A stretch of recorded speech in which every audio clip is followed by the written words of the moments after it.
What's up, everybody? Welcome back to another Pitching Ninjas Top 5 Filthiest Pitches of the Day. We're going to start with the honorable mentions. My first honorable mention is Ian Hamilton for these back-to-back swords. Those are filthy. Next, Roki Sasaki for this forkball. It was originally called a slider because this forkball has some weird, funky spin and sometimes breaks the wrong way. He had 4 Ks in 5 innings, giving up 3 runs. And my last honorable mention is Lucas Erceg for this painted 98-mile-an-hour sinker. At number 5, we have a tie, a 3-way tie. I make the rules. First at number 5 is Jordan Hicks for this 98-mile-an-hour front door two-seamer that broke 17 inches to the plate. He had 7 Ks in 5 innings, giving up 3 runs.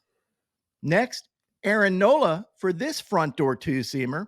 He had 8 Ks in 6 scoreless innings. And lastly, we have Fernando Cruz for this Expelliarmus splitter. The torpedo strikes again. At number 4, Kevin Gausman for these wicked splitters. Yep, the Kevin Gausman splitter is back. He looked like vintage Kevin Gausman yesterday. He also had this 98-mile-an-hour dart. He had a very nice outing, going 6 scoreless innings with 9 Ks. Very nice. Giving up only 1 hit. He faced Gavin Williams, who struggled yesterday, but still somehow got 9 Ks in 4 innings. At number 3, of Jhoan Duran for this knuckle curve. Absolutely filthy here. I overlaid it with his 101-mile-an-hour fastball. Good luck, hitters. I also love this Duran Duran matchup, or Duran Duran matchup. He was kind of hungry like a wolf for a strikeout. Didn't get it, but the umpire did get hit with this foul ball. He was okay, so you can save a prayer for him. Couple of wild boys.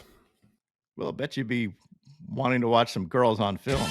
Some doing right now, don't you? At number 2, Mason Miller for about as pretty 103-mile-an-hour fastball as you will ever see. This thing is absolutely dotted.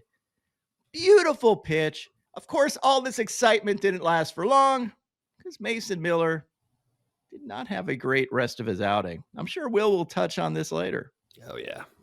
And at number 1, we have the man that lives up to his name, Brant Hurter. Hurter, I barely know her. Had this sweeper that hits Rengifo right in his knee on a full swing. Yep, a Bohemian Rhapsody sweeper. You can see his soul leave his body on Pitching Ninja Soul Cam. And better yet, he almost did it again to the next hitter. Look at this sweeper. Now on the Ninja notes, Hunter Brown had a very nice outing, going 6 innings with 9 Ks. Nice. But a not so nice 3 runs. He really battled through this whole game, but still got 9 Ks.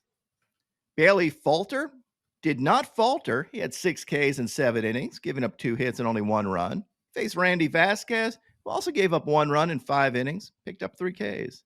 Bailey Ober had 6 Ks in 6 innings, giving up 1 run. Luis Castillo had 2 Ks in 6 innings, giving up 1 run.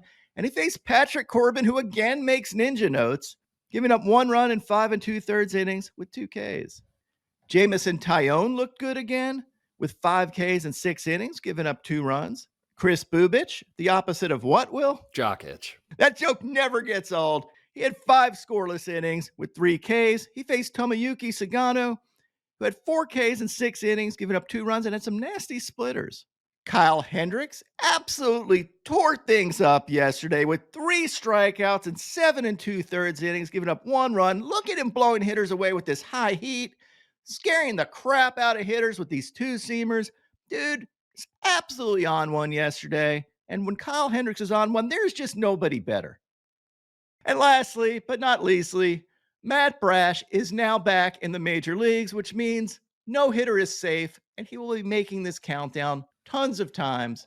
Maybe not today because he just got a K with a fastball.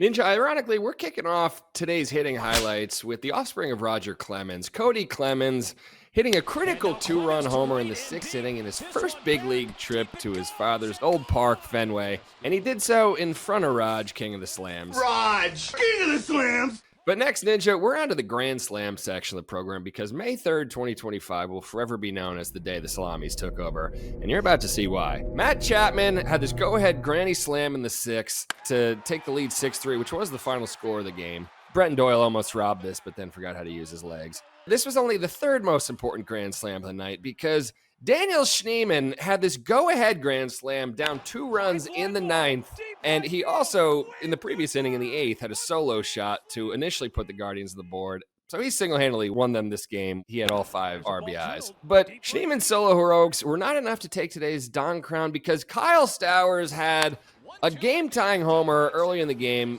against the A's, but he capped the game with the walk-off Grand Slam, Ninja. And this is why...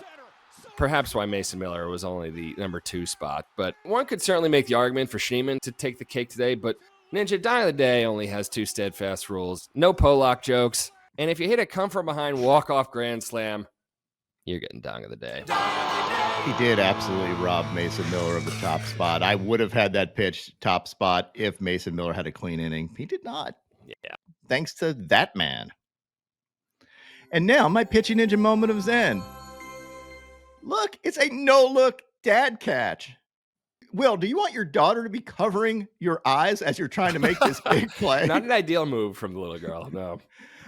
My first reaction, if I'm the little girl on someone's shoulders, I'm like ducking or like helping to catch it. Instead, she makes this 10 times more hard, takes a degree of difficulty from 1 to 4.5, and her dad makes the snag. Great job. As a matter of fact, on our Instagram, 44 Custom Pro Gloves offered this dude a free glove. All he has to do is contact him. So if you know who this guy is, let us know. We'll get him a free glove.